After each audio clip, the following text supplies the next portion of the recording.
Masalah pinjol di negara ini sudah sangat meresahkan dan sangat menyengsarakan hidup banyak orang. Sudah tak terhitung jumlahnya yang terkena dampaknya. Puluhan ribu, bahkan ratusan ribu yang kena mental. Yang mentalnya down akibat ulah para debt collector yang tidak beretika, main ancam-ancam, maki-maki, dan intimidasi.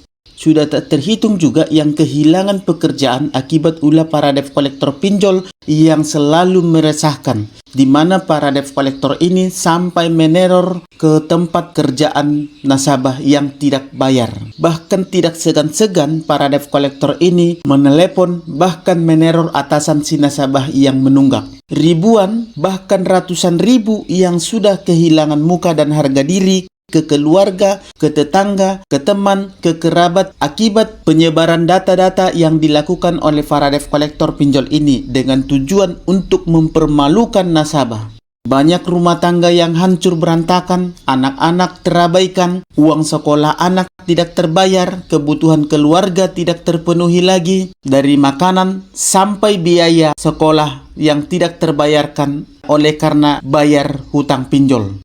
Bahkan tidak sedikit yang sampai cerai akibat teroran penagihan yang dilakukan oleh para pinjol lewat debt collectornya. Bahkan tidak sedikit juga yang sampai bundir akibat tidak tahan dengan teroran penagihan dan juga harga diri yang hilang akibat penagihan yang begitu sadis yang terus-menerus dilakukan oleh para debt collector pinjol ini. Dan semua ini sudah sekian lama berlangsung sejak pinjol mulai berkembang di Indonesia ini sekitar tahun 2016 yang lalu.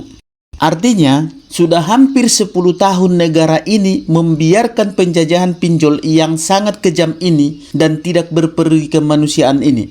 Di mana pemerintah, OJK, Komdigi, BI, DPR, dan instansi-instansi terkait lainnya seolah-olah mereka ini hanya diam saja dan tidak berbuat apa-apa. Padahal mereka ini digaji dari hasil pajak rakyat untuk bekerja demi rakyat. Pada kenyataannya, mereka tidak pernah kelihatan hasil kerjanya, terutama dalam hal mengenai pinjol yang sudah sekian lama meresahkan masyarakat Indonesia. Mereka terima gaji, tapi hasil kerjanya belum pernah ada kelihatan. Yang ada hanyalah sandiwara semua. Seolah-olah mereka bekerja, padahal mereka hanya melakukan sandiwara. Di mana instansi-instansi yang saya sebutkan tadi? Sampai kapan penderitaan akibat pinjol ini akan terus menghantam rakyat Indonesia, terutama kalangan menengah ke bawah? Berapa banyak lagi korban jiwa yang harus dikorbankan hanya oleh karena mempertahankan pinjol?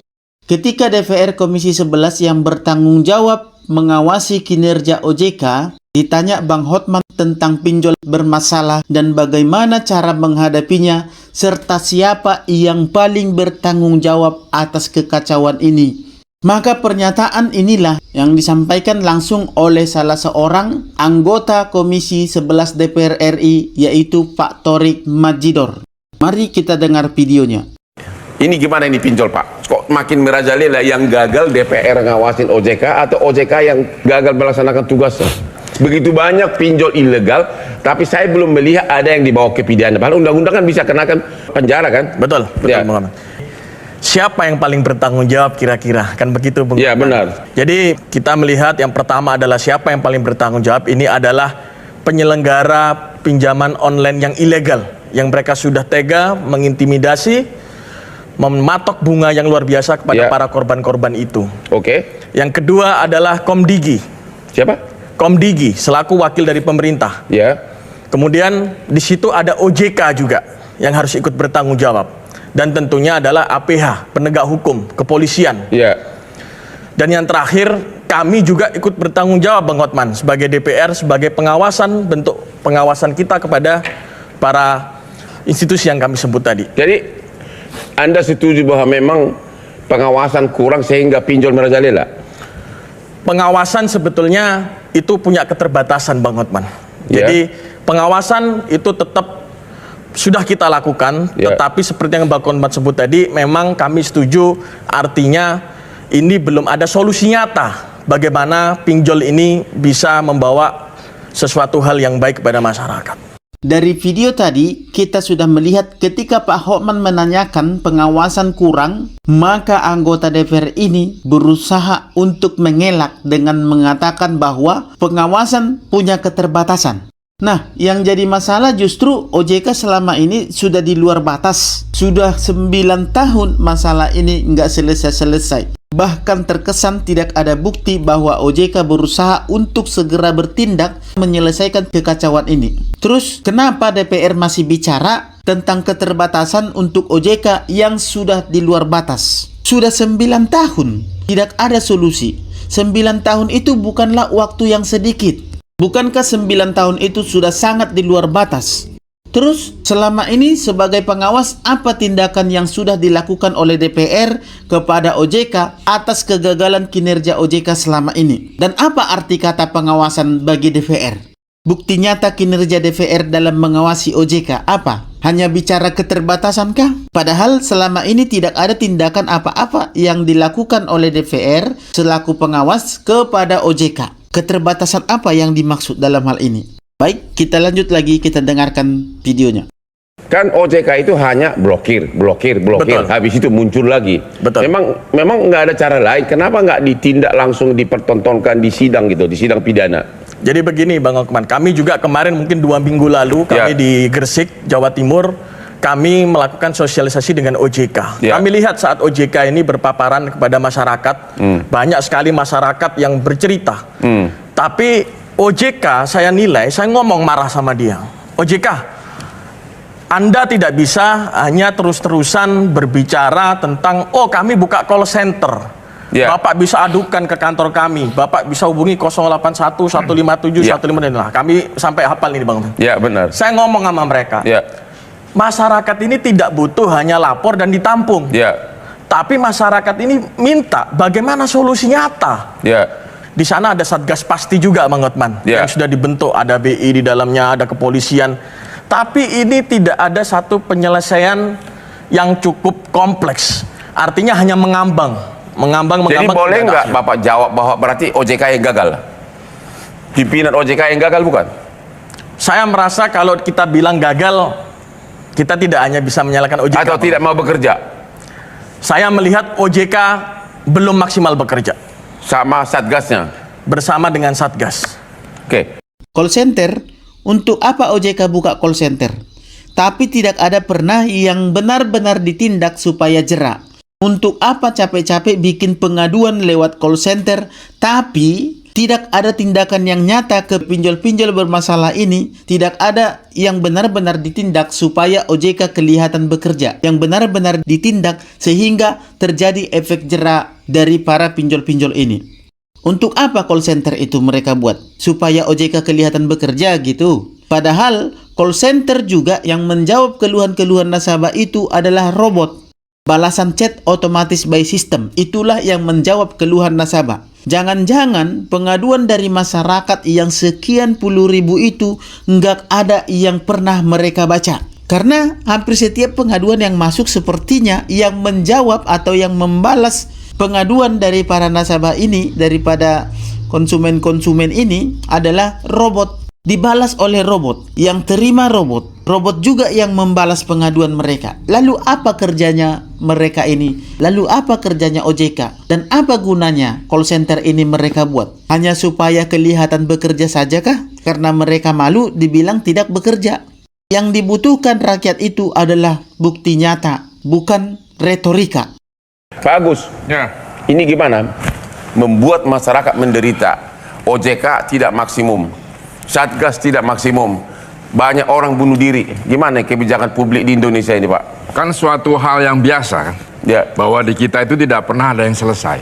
Tidak pernah ada yang selesai, hal yang biasa. Ya, kita pandai membuat peraturan tapi tidak pandai menjalankannya. Itulah Indonesia. Menurut Bapak, terutama hal ini siapa yang gagal? Apakah OJK atau Satgas atau kepolisian? Tentu pertama OJK. OJK yang gagal. Dia pengawasan. Perlu diganti ke OJK-nya? Ya perlu bahas lagi sih dengan Presiden. Perlu dibahas lagi. Halo Pak Prabowo, ini OJK gimana nih? Udah banyak rakyatmu yang bunuh diri. Yang kedua APH, kan bertanggung jawab.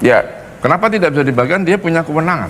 Benar nggak bahwa banyak pinjol yang diblokir? Sementara undang-undang kan mengatakan ada sanksi pidana. Ya, betul. Tapi kita belum pernah melihat ada sidang pidana atas Ada. pinjol ilegal. Saya belum pernah lihat. Belum pernah lihat. Ya itu kan berarti ada persoalan di aparat. Kalau Bung Hotman mau menyapu lantai, sapunya kotor, bersih tidak lantai itu. Itu saja. Jadi kalau kita menyapu sapunya kotor, apapun bentuknya, lantai ini jadi tidak akan gimana nih? bersih. Harus dimulai dari yang Bapak lihat sekarang ini akibat pinjol ini sudah seberapa parah? Sudah sangat parah, kita sudah bicara bertahun-tahun yang lalu. Ya. Saya bilang kan memang ada pinjol yang resmi oleh OJK. Ya. Tadi sudah disampaikan oleh Torik. Tetapi yang jumlahnya banyak sekali itu yang tidak resmi. Nah dia bisa beroperasi tidak hanya di Indonesia, dia beroperasi ke luar negeri kan. Yang ada kan begitu. Nah tetapi memang untuk mencegah teknologinya, Komdigi, masalahnya kita itu pakai Google. Kalau kita kayak Cina punya sistem sendiri, kita mudah menghentikannya. Gimana taunya masyarakat mana Nggak bisa. pinjol legal dan ilegal? Kita tidak bisa menyerahkan pada masyarakat untuk memilih karena tidak. Nggak, dari mana? Gimana caranya ini ilegal atau tidak ilegal? Nah itu tugas OJK. Nggak, rakyat pada waktu Ya itu harus bisa tahu ya? nggak bisa tahu. Ya. Karena itu kan pakai sistem. Makanya itu karena kita sewa pakai Google ya selesai. Kalau kayak Cina dan sebagian Korea itu kan punya engine sendiri. Dia bisa stop semua, nggak masuk. Kalau kita kan jebol dari dulu sudah kita katakan. Padahal kita punya hacker sangat canggih di Republik ini, tapi tidak dimanfaatkan dengan baik. Jadi lagi-lagi OJK.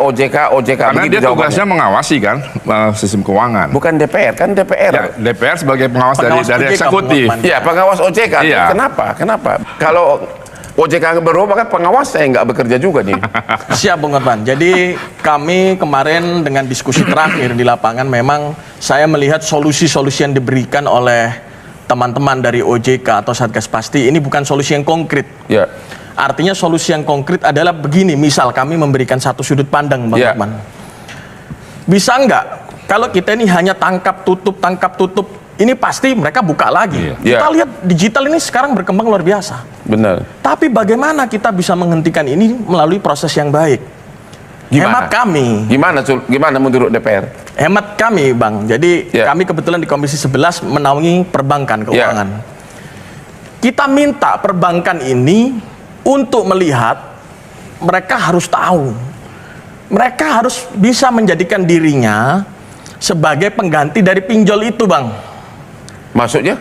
Jadi pinjol ini kan memberikan satu kemudahan. Ketika orang ini mau pinjam duit, itu cukup dengan KTP. Ya. Kalau pinjol saja bisa, kenapa bank-bank kita Himbara ini tidak bisa? Oh begitu. Ketika nanti itu Himbara kita yang kelola, bisa bekerja sama dengan fintech, atau bank-bank kita ini nanti bisa membuat software digital yang sistem yang sama dengan yang fintech buat, otomatis pengawasan kita akan mudah. Terus sudah tanya belum ke Himbara atau ke Menek BUMN atau ke yang lebih tinggi lagi? Kami Kenapa belum tanya, buat Bang. Kami belum tanya karena kebetulan kami baru dilantik Oktober kemarin, Bang. Baru dilantik Oktober, jadi masih cukup alasan untuk belum salah gua gitu ya.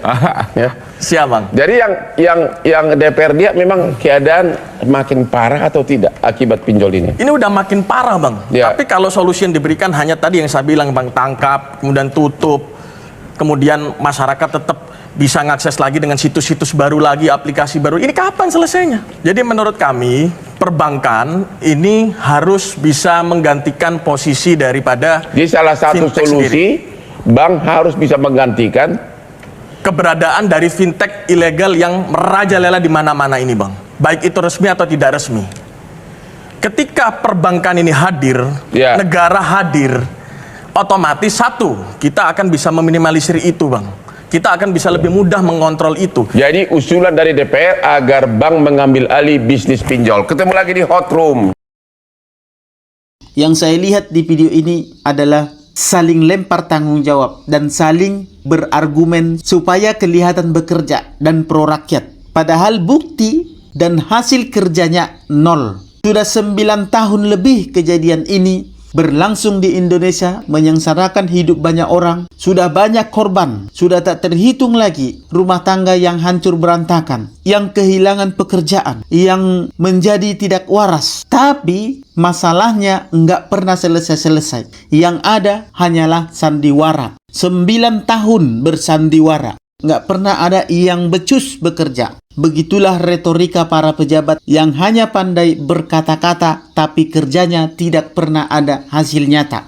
Kalau begini, sampai kapanpun masalah perpinjolan di Indonesia ini nggak akan pernah selesai. Bagaimana menurut teman-teman? Oleh karena itu, makanya selalu saya tekankan kepada teman-teman, jangan kita terlalu banyak berharap kepada para pejabat atau pemangku kepentingan dalam negara ini, terutama mengenai pinjol. Sampai saat ini belum pernah ada bukti nyata yang membuat kita benar-benar percaya bahwa pemerintah pada akhirnya akan bisa mengatasi masalah perpinjolan di Indonesia ini. Oleh karena itu, saya mau tekankan lagi kepada kita semua, hanya kita yang bisa menghentikan ini semua.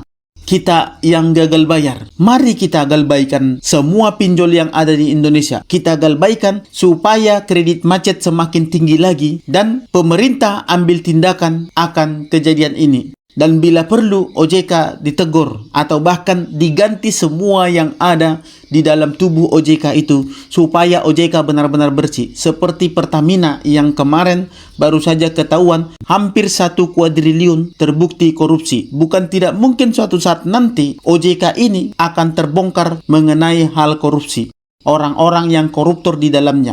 Karena kenapa? Selama ini kejadian-kejadian atau kekacauan-kekacauan ini kelihatannya tidak pernah ada hasil kerja nyata dari mereka ini untuk bertindak. Ada apa di balik ini semua?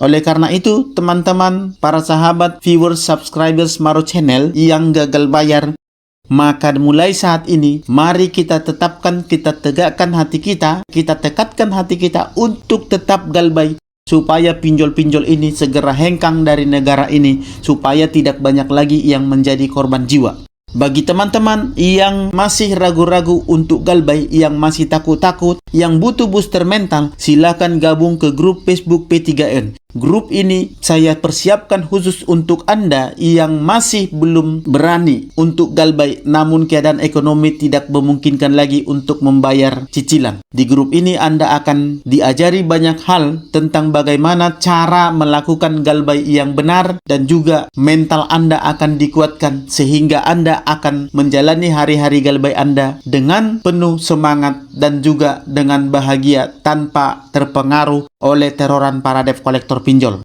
Silahkan bergabung lewat link yang sudah saya sematkan di kolom komentar. Semoga video ini bermanfaat.